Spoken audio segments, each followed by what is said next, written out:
les samedis soirs. 22h, 23h. City Light. City Light. Présenté par Fabrice. Bonsoir à tous et bienvenue dans City Light, votre émission musicale du samedi soir ou du dimanche matin, ou du lundi. En fait, elle est consommable au moment où vous le désirez, grâce au podcast en allant sur le site de Meuse FM.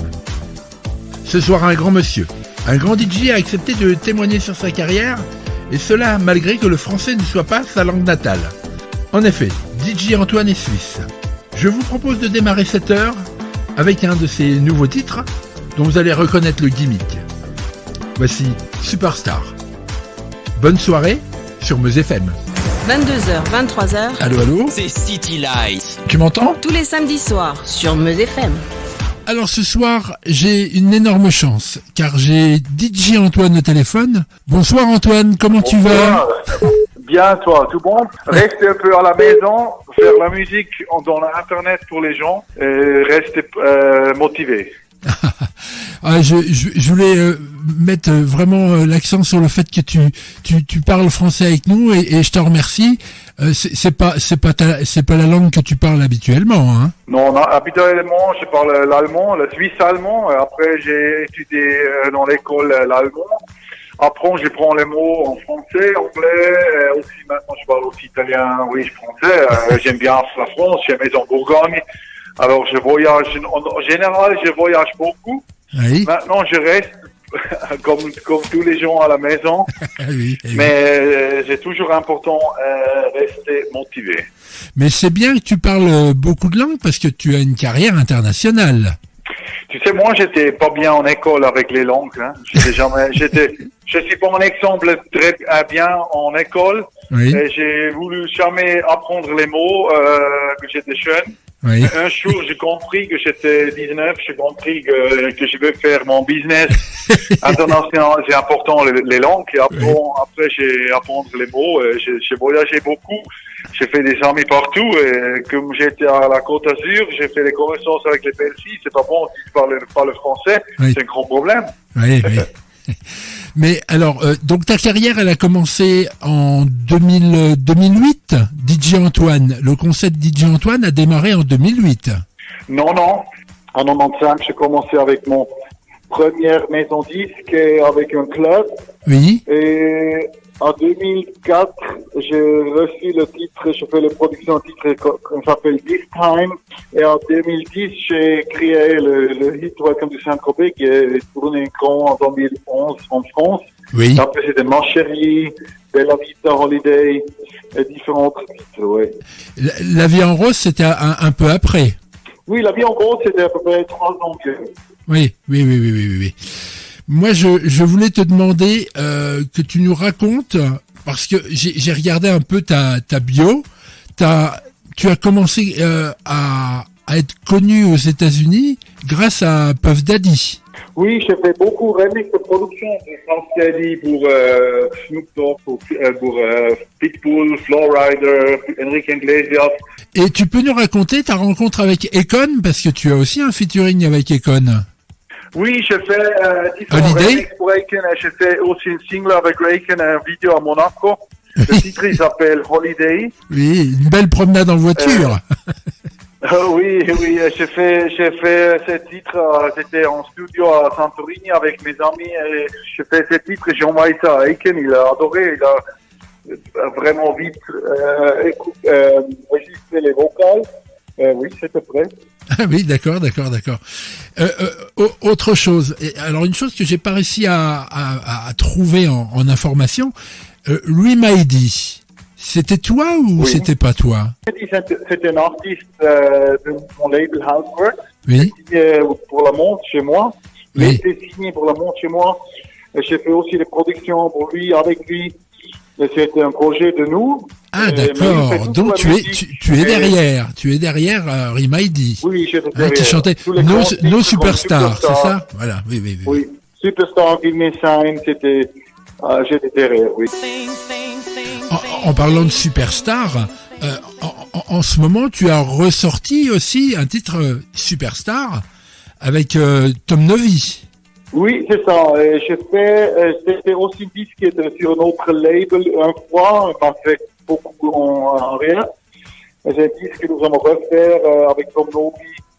Nous avons dit pourquoi pas re-release, faire ressortir de ce disque. Et j'ai un disque que j'ai beaucoup aimé, c'est le titre Superstar, oui. Mais c'est un autre titre Superstar que Remedy. Hein. Oui, d'accord. Et tu as une autre actu aussi avec Kulcha Candela, la reprise de Rhythm is Dance. Oui, Kulcha Candela. Oui, je fais Kulcha Candela, il m'a demandé cette idée pour Rhythm is Dance, pour faire son allemand. Il a voulu sortir ce disque et je dis pourquoi pas. Moi, j'ai dit l'idée, j'ai fait le beat, le rythme, la production. Le rythme, c'est moi qui ai fait ça. Oui. L'idée, c'était de Kulcha Candela pour faire ça en allemand. J'ai dit pourquoi pas, c'est drôle. Je suis content de t'avoir parce que depuis que je te connais musicalement, je me suis toujours posé une question par rapport à ton physique. Parce que tu es un très bel homme et j'avais la sensation que tu aimais un peu cette ressemblance que tu avais avec James Bond, avec Steven Seagal, tu vois, des acteurs comme ça. Et j'ai pas été étonné quand je suis retombé sur une pochette à toi il y a très longtemps où tu étais en Superman. Tu aimes tous ces visuels cinématographiques, tu aimes ça? Moi, j'aime bien le Marvel, DC Comics, j'aime bien. Oui. Et j'ai trouvé que c'était rigole pour faire un cover, un CD cover comme moi, comme un Superman, ouais, comme super-héros. Voilà, exactement. C'était Super Hero. En fait, le titre, à l'époque, c'est vieux, hein, ça. Oui, c'est vieux. C'est drôle, ça. Nous avons eu faire une très, très grande publication en Suisse, partout à toutes les routes, toutes les rues. Il a les grands posters en papier. Nous avons fait une vraiment grande promotion de cet album, ouais. C'était drôle. Cette campagne, cette action, c'était vraiment drôle avec Super Hero. Oui, c'était très drôle. Autre chose, en vitesse, Sébastien Conrad, il y a un air de famille avec toi, le DJ. Oui, oui, mon fils, il a commencé au DJ, production. Et moi, j'aime bien ce qu'il fait. Il fait plus tech house, il fait plus un peu underground. Oui. Et moi, je suis content qu'il fait ça. Il fait sa musique. Il a un studio, il fait des productions. Et moi, je suis content qu'il est toujours derrière. Il veut cartonner, il est motivé. Et c'est important pour motiver les gens qui fait aussi la musique. Il a aussi les bonnes idées. Et j'aime bien aussi pour travailler avec les jeunes. Écoute, Antoine, je vais pas t'embêter plus longtemps. Je te remercie vraiment pour l'effort que tu as fait de parler français. À la fin de chaque entretien, je programme une chanson, un titre. Qu'est-ce que tu aurais voulu que je programme de toi? Quelle est ton favorite chanson de moi? Oh, moi, c'est Bella Vita. Bella Vita. Alors, on fait Bella Vita. Eh ben, écoute, c'est génial. Je te remercie pour ta gentillesse. Merci toi et bonne journée. Merci. Au revoir, Antoine. Au revoir. Ciao, ciao. Merci. Ciao, ciao. Kiss est un groupe de rock américain composé de Paul Stanley et Gene Simmons. Certains iront dire que la très grande langue de ce dernier serait une greffe provenant d'un animal. Ils marqueront la scène musicale par des costumes et des maquillages extravagants. Rares sont les personnes qui connaissent leur vrai visage. L'ironie de ce groupe de musique plutôt hard, c'est que leur plus grand succès sera et restera leur titre de 1979, I Was Made for Loving You, un titre clairement disco. Mauro Balavasi est un arrangeur, compositeur, musicien, parolier et producteur d'origine italienne. Il va étudier la direction d'orchestre très tôt, puis la composition et la musique électronique. Il va rencontrer Jacques Fred Petrus en 1978 et ensemble, ils vont fonder le label Goody Music. Et surtout, dans la foulée, ils vont sortir I'm a Man, une reprise rythmée et musclée du titre de Steve Winwood, par le biais du groupe Macho, avec lequel nous avons débuté, les Hommes de l'Ombre.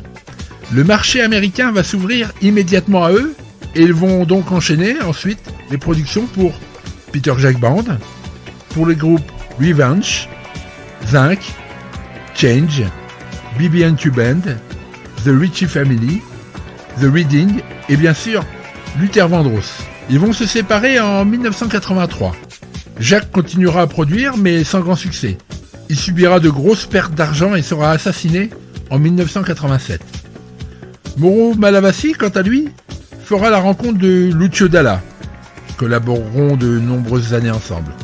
Il rentrera donc en Italie, puis signera avec des artistes comme Tony Esposito, Gianna Nannini, Luciano Pavarotti et Andrea Bocelli.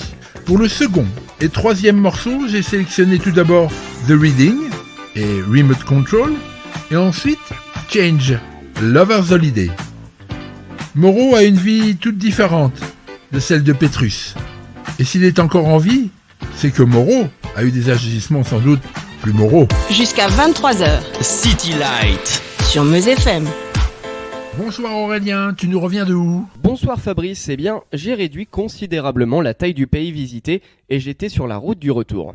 Ah oui ? Mais dès que je vais te dire le nom de ma destination, tu vas immédiatement trouver de qui nous allons parler. On fait comment alors ? Eh bien, te faire deviner par des extraits musicaux serait ridicule, déjà par ta culture, et puis par la notoriété de l'artiste. À ce point-là ? Eh bien écoute, on va faire l'expérience. Si je te dis la Barbade, tu me dis... Rihanna. Eh bien voilà, ça n'a pas été long, je suis en effet allé visiter la Barbade. Il y a pire comme lieu de reportage, hein ? Exact. Cette île qui fait partie du Commonwealth est paradisiaque. Elle est assez petite car elle fait 430 km² pour 292 000 habitants.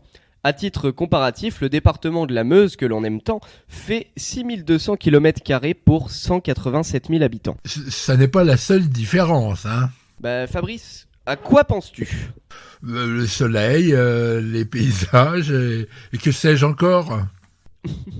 Bon, j'avoue, ce n'est pas faux. Pour vous le situer, je dirais qu'elle sort légèrement du chapelet que créent les autres îles proches qui bordent la mer des Caraïbes et le golfe du Mexique. Ce croissant placé dans les Antilles se termine avec Trinité et Tobago, proche du Venezuela, et commence avec Cuba. Entre les deux, il y a la République dominicaine et la plus petite Puerto Rico. Plus petite encore, la République, la Grenade et la Barbade. Au-delà règne l'océan Atlantique. Je ne vais pas te parler de leur climat, cela risquerait de te faire dire pourquoi il est revenu. Faute de moyens, sans doute. Oui, d'ailleurs, il faudra qu'on trouve un accord hors antenne, hein. Les seuls accords dont je parle maintenant sont musicaux. Mais j'ai tout de même un deal à te proposer. Lequel, Aurélien ? Je ne te réclame rien si tu me laisses déborder un petit peu sur le texte et sur les musiques pour Rihanna. Comme ce ne sont que paroles et musique et qu'il n'y a pas de chiffres, cela t'est accordé. Merci Fabrice. Donc Rihanna est née le 20 février 88 à Saint-Michael qui se situe dans une des 11 paroisses qui divisent la Barbade. C'est la paroisse qui englobe la capitale, Bridgetown. L'église anglicane étant précédemment religion d'État, les découpes de l'île garderont cette appellation. La chanteuse qui est aussi parolière, actrice, styliste, femme d'affaires et mannequin est un peu la chanteuse de tous les records. D'après le magazine Forbes et le magazine Time, elle serait parmi les personnes les plus influentes et riches du monde. Les chiffres qu'elle accumule ne sont pas que monétaires mais aussi au nombre de vues et d'abonnés sur les réseaux sociaux. En 2015, elle a atteint la 13e place du Billboard américain. Au cours de sa carrière, elle remportera plus de 350 récompenses. Elle apparaîtra 2 fois dans le Guinness des records. En effet, la Barbadienne a un nombre incalculable de tubes. Incalculable ? Oui, façon de parler Fabrice. 14 ont déjà été classés au Hot Billboard 100. SOS, Umbrella, Take a Bow, Disturbia, Live Your Life, Rude Boy, Love the Way You Lie avec Eminem, What's My Name avec Drake, Only Girl, le remix de SM avec Britney Spears, We Found Love avec Calvin Harris, Diamond, The Monster avec Eminem et Work avec Drake. Vous noterez que dans cette liste, il n'y a même pas Pon the Replay, le titre qui nous l'a fait connaître. Il est tiré de son premier album Music of the Sun, ni d'ailleurs Unfaithful du second.